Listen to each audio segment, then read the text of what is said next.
Welcome to Moving the Rock. Whether sales is all you do or only part of what you do, the strategies and tactics of success can often feel split between two realities. You can become someone you're not to earn the recognition and praise of people you don't respect, or you can try to figure it out on your own, knowing you'll underperform your potential. We're here to offer a third way.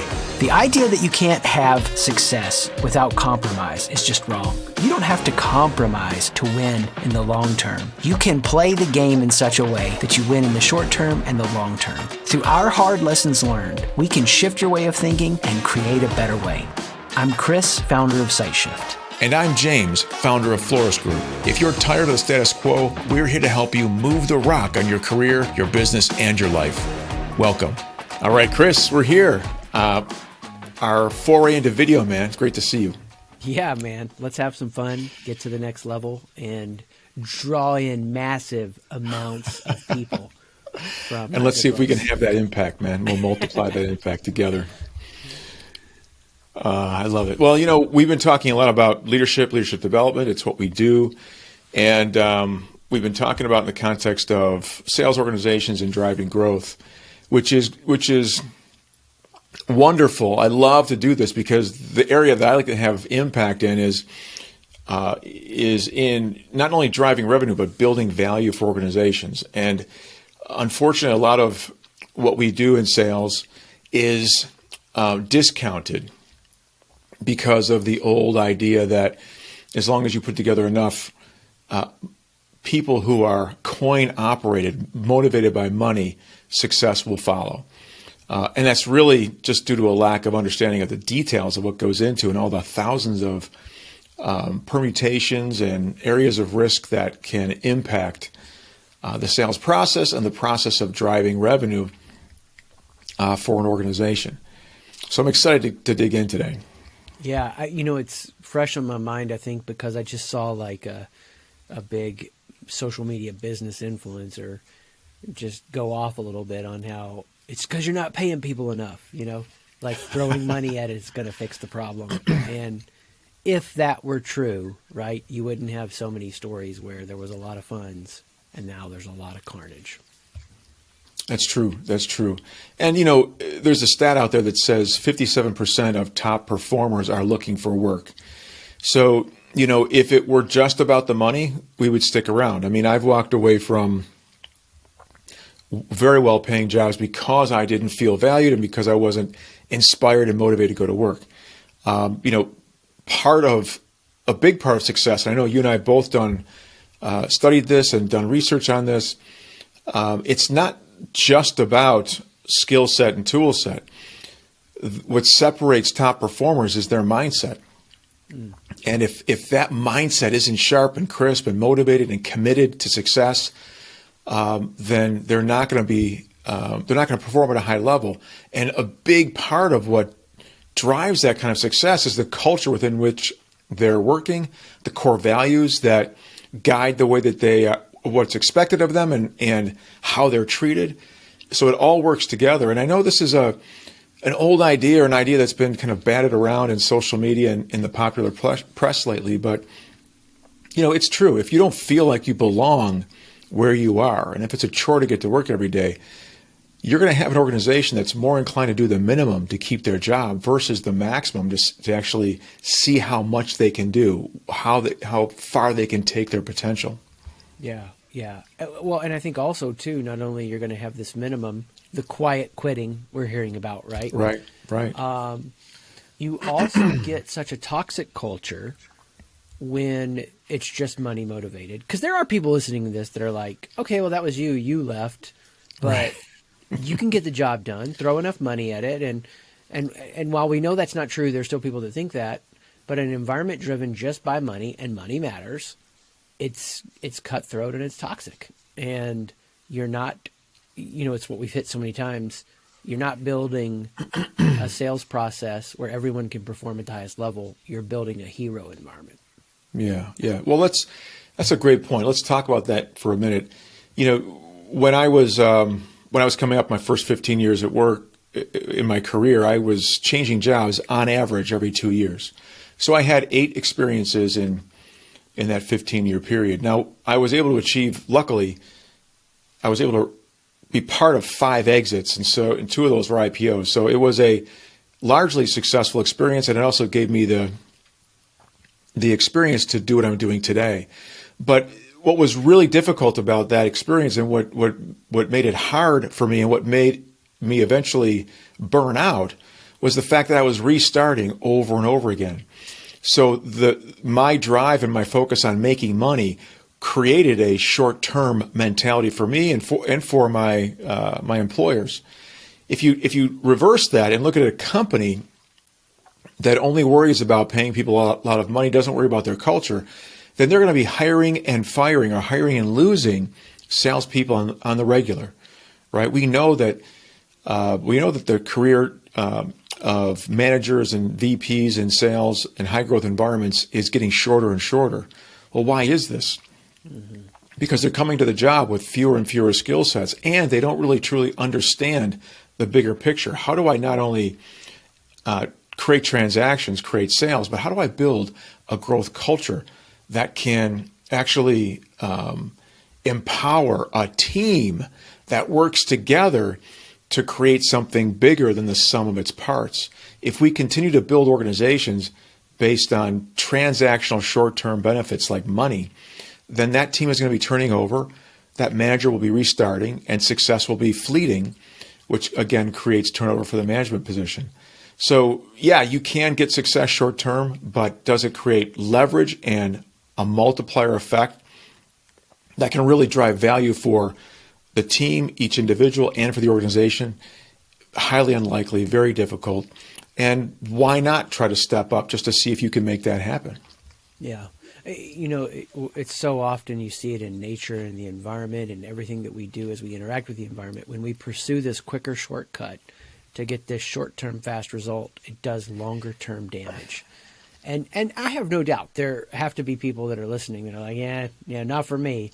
And we want to encourage you and say, hey, after you experience the fruit of the long-term damage, we're still here.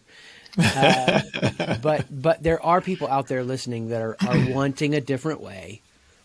They're wanting to step into that, and maybe intuitively they already are. We're going to help them amplify that today and put some language around it and some process around it so that you can take what you're doing intuitively, what you desire to see happen, and do it intentionally over and over and over again. Right. Well, let's jump in. The idea that we're going to explore today has lots of directions that we can go in, so we'll see where it takes us.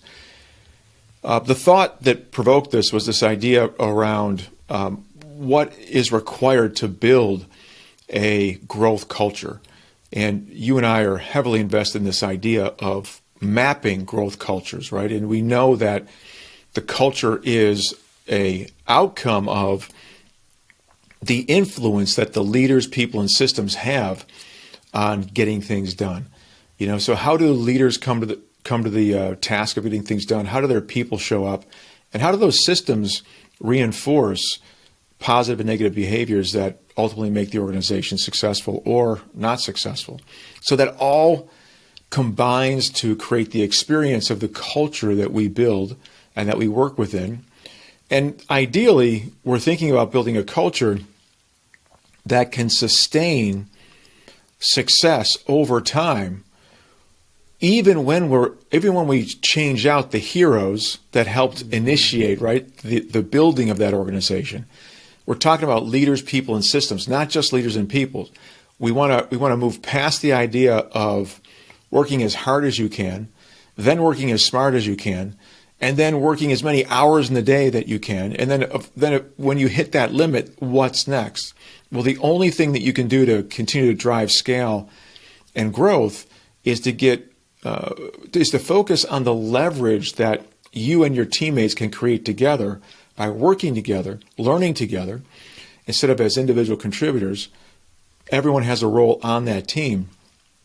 And now that team can codify best practices and create the environment for a culture that can sustain itself beyond the career of a top performer, a hero, or even the person that founded that sales organization or built that culture. It can now sustain itself over and over again over many years and continue to grow. I love it. When you say create the culture, that is such a powerful phrase that I just want to highlight because I don't want us to skip over this as we dive Right. in. Too many leaders are letting the culture be created rather than creating the culture intentionally they want.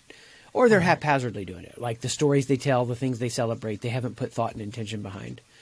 And when you think about it this way, like, and you can get super deep with this, most cultures are in some way out of balance. They're too rules based or they're too relationship based. There's too much chaos or there's too much order. I mean, they vacillate all the time. And so there's been a lot of great writers writing around the culture we're attracted to is drawing us in because of something that's incomplete in us. And we're looking for that extreme version. So there might be somebody that's came out of a really loose environment and really wants tighter management. Somebody that came out of a super tight management culture and wants a looser environment. And they don't realize they're overreacting and going the other extreme. But when you become the kind of leader who creates the culture, you're rightfully assuming a responsibility that is yours. But you want to do it thoughtfully and intentionally. So you build a culture that is whole, that is balanced. You're going to develop people. You're going to draw the right people in. And that gets really exciting to me. Yeah, yeah. And those people will bring value that you couldn't even imagine possible. Yeah. So everybody that comes in, when they have the freedom, when they're a good fit and they have the freedom to experiment, to innovate, man, it creates magic. Yeah, buddy. So Yeah. for me, that's why it's like, okay, then how do we walk people through this so that they can do that thoughtfully, intentionally? Well, let's distill it to a team environment, and let's think about the leader of that team. So let's think about the sales manager. We think of that leader as setting the stage and really setting the boundaries for what will be possible for that team's culture. And the reason I say that is because the way that manager shows up, the boundaries they create, will tell every member of the team what's expected of them, what kind of behavior, thought processes, decisions will be rewarded, which ones will not, or maybe even create some kind of punishment. So folks will very quickly figure out what lanes they need to be driving in to keep the manager happy and to stay on track. So we think of this phrase of learn, do, teach. It's not new, but it follows this idea of, we think the best kind of leaders know the way, go the way, and show the way. They create a model for their team members that is based on a core level of understanding of what's required to get the job done. And that core level of understanding generates a level of trust between manager and team member. And then that trust evolves into and turns into respect, right? A mutual level of respect. When you have trust, respect, and understanding that builds that foundation of that relationship, now the manager has earned the right to present themselves as a coach, somebody who can help every member of the team elevate themselves in the context of the team. If you don't have all three things, if you don't know the way, go the way, and show the way, if you don't focus on learning, doing, and teaching as a manager, then you will short-circuit your ability to create that level of respect and short-circuit your ability to have impact on your team members and thereby lowering the expectations or the ability of that team to perform. Yeah. And this is where I get really activated because I am curious. I want to learn. I want to get better. And so for people that are already at that place, and we all know people who have acted this way, that they're like, I already know it all. I have all the answers. They're the impediment to a healthy culture developing. And when we come at this place from a standpoint of going, okay, I'm going to have a beginner's mind. I'm going to learn something new that I didn't know before. I'm going to learn it deeper. I'm going to get more context, more nuance, more application. We're activated. I like to use this. The things that irritate me, how can I get them to fascinate me? I might have an issue with my wife or an issue with my kids or an issue with a friend where it's an irritation. If I can turn that irritation into a fascination, I come as a learner. I'm ready to know the way forward. And anybody listening to this is facing a problem where they either need to A, find the way forward, or B, improve the way forward, which puts us in a learning posture. We haven't surveyed the world. We don't know it all. How can we know the way and learn? Yeah, yeah. I love that. And you've set us up perfectly for that first stage. So when we think about learn, do, teach, the first type of manager, so there are three types of managers that we identify. So we think about managers falling into three categories. And I recognize that it's dangerous to oversimplify something as complicated as sales management. But we're doing this, I think, Chris, to have it resonate with folks and make it consumable. So I'd like everyone to think about which of these three categories you fit in or your leader fits in, and think about how that's impacting your organization. So in the context of learning, you could just be the learn type of manager, where you go out to fill your brain with wisdom and knowledge and then impart that knowledge to your team. But if you're just learning and you're not doing and teaching, if you're not thinking about the other two components, then you're going to end up being the type of manager that simply doesn't seek to understand what's going on. You simply bark activity. I want data and I want activity. And you're helping folks think about what they have to do. You're solving their problems with what they have to do. You're reminding them constantly of what they could be doing better. But without the experience of actually doing it and teaching it, you don't know how to help them understand how to get there. And so if you're frustrated by a team that isn't maybe from your perception isn't listening to you, or if you've got to say the same things over and over again, it may be because you're stopping too short of adding enough value to actually have an impact on them.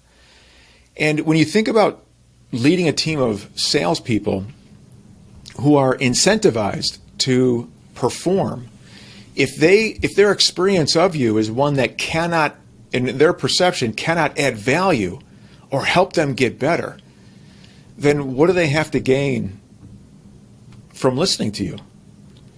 They actually only have things to lose by listening to you, right? So there was one time in my career, Chris, where I had the opportunity to be part of the process of hiring my manager. I was hired before the manager for our group was, and I had a chance to interview him. And I had a chance to provide him with a resounding, multiple thumbs up. And the only criteria I had was, could he make me better? Could I learn from him? Could he help me make money? Period. Now imagine this: if you're a leader or a sales manager who doesn't have the respect of his team, and whose team is not listening to them, from your perception, a team that's not doing the things that you're recommending, not executing at the level that you think that they should be, ask yourself that question: how much can they really learn from you? How effective are you at helping them make more money? Evaluate yourself leveraging the same criteria that you would imagine they would use or that you would use to evaluate your manager. It's almost like, and I've seen this happen with that type of manager before, it's like a parent that has that child that enters into the 2 and 3s, and they start saying no. And it's not that the child is trying to be intentionally defiant, willfully defiant. Literally, the baby experiences the mind connected to the mother's mind. They don't know themselves differently. And then individuation begins with like, hey, I start here and end here. She starts here and ends here. No, I'm not going to do that. And then what I've seen this type of manager want to do almost is be able to rewind the clock back to some kind of infantile blind trust, rather than guide the development to interdependence, right? Which is the parenting journey, taking them through adolescence, all this. So that's why we can say in a lot of ways, so much of leadership is being a healthy parent. And what happens to the manager that is just barking the data and the activity, they're literally keeping the people around them repressed from their growth, right, because of the way they're treating them. Right. Right, and that creates conflict, right? Just like with a parent who doesn't understand why the child's behaving that way, Yeah. that creates conflict, it creates frustration, and that can just escalate the miscommunication and the seed of that poor relationship, just like in a team environment. Yes, exactly. Yeah. And what? Go ahead. Oh, please, man. I was going to continue, but rock it out, man. Yeah. No, keep us going. I'll just make this one last thing. Let the frustration be a wake-up call that this is happening for you as a manager. Yeah. Because more intensity is not going to fix it. Right. Or every parent that yelled at their kid to get the result that they wanted would keep repeating that behavior. But at some point, it stopped working. You're talking to me when you say that, because I feel like you're talking to me, because it just took me a long time to recognize that the frustration I felt didn't only have to be solved by looking at other people and other situations. It could also be solved and addressed by looking in the mirror and asking myself, what can I do? What can I be doing to minimize this frustration? And it turns out there's a ton that I could have been doing that I wasn't. Yes, No doubt. yes. Love it. So if we are a learn manager and we're skipping the do teach, what if we took the next step and we became, that learn do manager? That manager who knows the way and goes the way. And frankly, this is, I think, where most sales managers end up, basically because they don't get any training on how to truly be a leader of other folks. The learn do manager is that manager who perhaps was a top performer, so they understand what's required, or at least what was required for them to be successful. And their default mode of managing is to get into the weeds with their team members. So they get out there with every one of those team members on those sales calls, doing account reviews, and getting very involved in the activity of selling. So much so that they forget about the systems and processes and CRM and everything else that is designed to create leverage and multiply the value of that team. What this ends up doing is it may end up creating value in terms of driving revenue. But what ends up happening is that the learn do manager isn't really teaching people. They may be modeling behavior, but they're also creating that dependency in their sales team that says, hey, don't worry, my manager will come help me out here. Or that default expectation that help is coming. It also takes the manager's opportunity away from them to create leverage, right? Because now their time is consumed with every individual deal. They feel like they own the forecast. Everything is falling on their shoulders.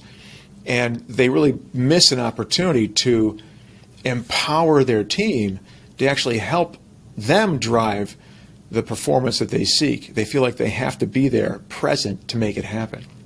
Yeah, man. If you could see inside my mind right now, it's like flashes of lights as these like neurons are firing and synapses are connecting. Because I'm like, we can't take this analogy far enough about how we're talking about like raising a child connects so much to what it means to develop and not get stuck at the learn do. So here's what hit my head. For a few years, I was a professor, and they could not hire counselors fast enough for the kids. The more they hired, the counselor would book completely up. What the heck is going on, right? And there were a number of things happening, and this is before the pandemic, and this is like, 10 years ago. So here's what was going on. The learn-do parent had progressed to where like the kids' activities are happening all the time. Kid gets in the car. Here's what goes on. Mom goes, "Hey, did you get your homework in? Did you finish that? Did you get prepped for that quiz? Did you get your cleats? I washed your clothes. I got your uniform. We got practice at 4:30. We're gonna go here at 6:30. You got this at 8." They are so done for. It's being done for them that by the time they got to college, they were not ready. It was an intense anxiety because they're thrown into all this agency that they weren't used to having. Right. No one is telling me when to turn it in. No one is telling me to get ready. No one is running my schedule. It created a problem that I think has only gotten worse because they weren't allowed, they weren't given space to develop for themselves. And so it looks like this learn-do leader, this learn-do manager is very caring and very involved. And you'll often hear them celebrated like, man, they're just not afraid to get their elbows dirty, right? And that could be a good thing, but very often it means they're not letting the people around them grow and develop. Right. And they're not delivering on the promise or the expectation of the organization. So what ends up happening, we have the stat that tells us that Korn Ferry International did some research, and they discovered that somewhere around 50% of most sales organizations, performing organizations, only about half of them perform. The other half are full of non-performers. So why is that? Oftentimes it's because there aren't systems in place that can elevate the team. So what ends up happening is we hire a bunch of individual contributors that by themselves do what they think is best, but because that manager isn't thinking from a systems perspective that can elevate everyone, they're allowing everyone to do their own thing. And we have a natural, very common and predictable segmentation of the team, of the achievers and the non-achievers. And then when you try to scale that organization without the systems in place to really codify those best practices, you end up scaling an inefficient organization. So it requires more people to achieve the results that the organization expects. And so at some point, the organization is going to point to the leadership of that sales team and understand what's holding them back. There isn't enough leverage. There aren't enough systems in place to elevate everyone on the team and to get everybody out of this hero mentality and into a more systems thinking mentality where we can create that, where we can create a whole that's worth more than the sum of its parts. Yeah, it's taking me back to what we talked about last episode, so people got to check that out too. Your team is as weak as your weakest mindset and as strong as your strongest system. And that's how you approach this in a holistic way. And, I'm cracking up a little bit because it's when people get married, right? Or have a partner that they move in with or whatever, and they're like, oh, your family of origin did it different than my family of origin. And we have these competing systems, oftentimes no systems, none that were spoken out or surfaced very well. And it's why it's such a powerful way to look at a company culture or a sales team culture and diagnose, what are these? We're running around with our hair on fire. We don't have enough systems. What are the unspoken systems? What are the things that are rewarded that don't need to be rewarded, that conflict with the values? And what's happening when you make this progression of growth and you become this holistic leader and you move through these levels, you see comprehensively, right? You're not reducing down reality to what you want it to be. Right. And so if you're focused on the third level, if you're the learn, do, teach leader, if you know the way, go the way, and you're able to show the way, what it does is it forces you to create balance across all three of those components, which is great. So now you have a balanced mindset from a leadership perspective, and you have balance in terms of the time that you dedicate to your work. So what's really interesting is as you understand how to teach and how to communicate best practices and reinforce best practices using systems like CRM and other elements of your sales tech stack, processes, etc., it ends up making you more efficient, more effective. It ends up helping you get more out of the people on the team that are around you. It helps you to eliminate having everyone learning the same things over and over again in their own little worlds, and instead you're combining the learning so that folks are teaching each other. We don't have unnecessary replication of mistakes and unnecessary replication of that learning process. We can bring it all into a centralized location and make sure everyone's learning from everyone else. It creates a huge amount of leverage, and it accelerates the process of getting better. What's also really cool about this, you opened up the conversation talking about that know-it-all team member. Well, in the sales world, Chris, that is the top performer who has already invested in their process, and they know the way, they go the way. They don't care about showing the way, but it's working for them. They're hitting their number. They're making as much money as they want, and they can reject any kind of desire for help. They can also be really negative and mean when it comes to their critique of the folks who try to help them but don't live up to the standard that they've set for themselves, right? So they can actually degrade the teamwork that's trying to be established by their manager. So in those situations, a leader who can know the way, go the way, and show the way doesn't have to teach this person how to become better at their job. Now, they certainly can. They don't have to be able to do their job better than they can. I mean, think about a sports team.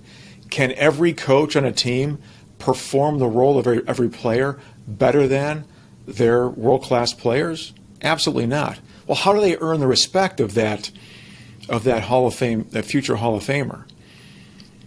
They earn the respect of that future Hall of Famer by helping them find those next levels of incremental improvements that can help them deliver the goal that they have for themselves in their career. It's that idea of the shared goal, shared path. So if you have a top performer who's ignoring you and doesn't think that they can learn from you, look in the mirror, right? Do you understand that top performer well enough to understand what motivates them and drives them? And then think about how you can add value, just small incremental levels of value to help them get to where they want to be. It can help you advance yourself beyond just the limitations of being able to help folks that you know more than. It can also get you to the level where you can start motivating top performers. And guess what? If you can do that, you can build a team of top performers, and you can keep a team of top performers. You won't have to deal with 50 to 60% of those top performers looking for work on a regular basis. Yeah. I was actually going to challenge what you were saying and ask this question, but can't somebody know the way and show the way even if they can't go the way? It was in my head, and then you used that athletic example. And I think that's so powerful to highlight because there's a lot of leaders out there who know the way, who can show the way, even if they haven't yet gone the way. And there's a moral authority in the sense that we want to live out what we value and teach. But, life stage, genetics, certain choices you've made, all of these things apply in different ways. And if we become the kind of people who really learn deeply, we can show deeply. Yeah. As we guide people. So let me just, since you've taken it to that level, Chris, let me go a little bit deeper. Yeah. So what's really cool about this analogy is that when we say know the way, go the way, show the way, we oftentimes automatically think about going as skill set based, right? I'm going to go on a sales call. I'm going to ask great questions.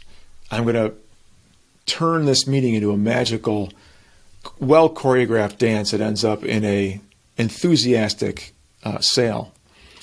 But think about going the way in terms of actually understanding the mindset of a top performer, right? So if I can go the way in terms of practicing discipline or overcoming depression or anxiety, dealing with hardships in my life or the things that may prevent me from operating at peak performance, that's another level of going the way that I can then leverage to help show the way.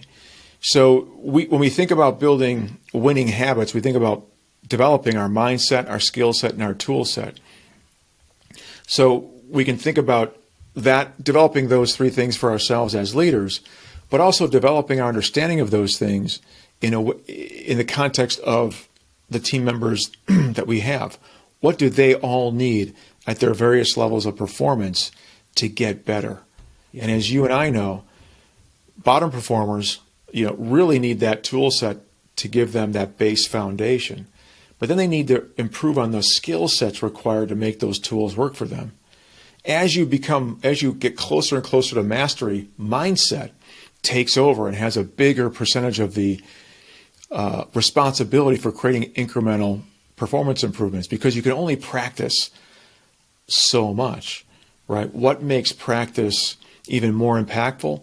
It's the enthusiasm, the discipline, the excitement, the motivation that you bring to the table. It's that, think of all the greatest athletes in the world. Many of them get going based on being dissed in the news, right? So all that bulletin board material that may make that fire happen. As a leader, if you understand your people well enough, you'll begin to understand what can actually trigger the mindset shifts that are required to help your top performers actually get there. And that's all part of going the way so that you can then show the way. I love it. It was taking me back, at 2, you feed your child, you bathe them, you change their diaper. Now, in our house at, 20, next week, 18, 17, it's more 3 complex. daughters. Yeah. Yeah. It's more complex. Like you gotta have the mindset. It's not enough to have the tool set that they, give you basic parenting stuff at the hospital. You got to have the mindset. So I love this. I love the way that we've walked through the conversation, and there's people, no doubt, that are inspired to go, this is where I need to apply myself. Yeah. Well, I hope it helps. We'll be back again in a week to pick up another great topic. It's always a pleasure, my man.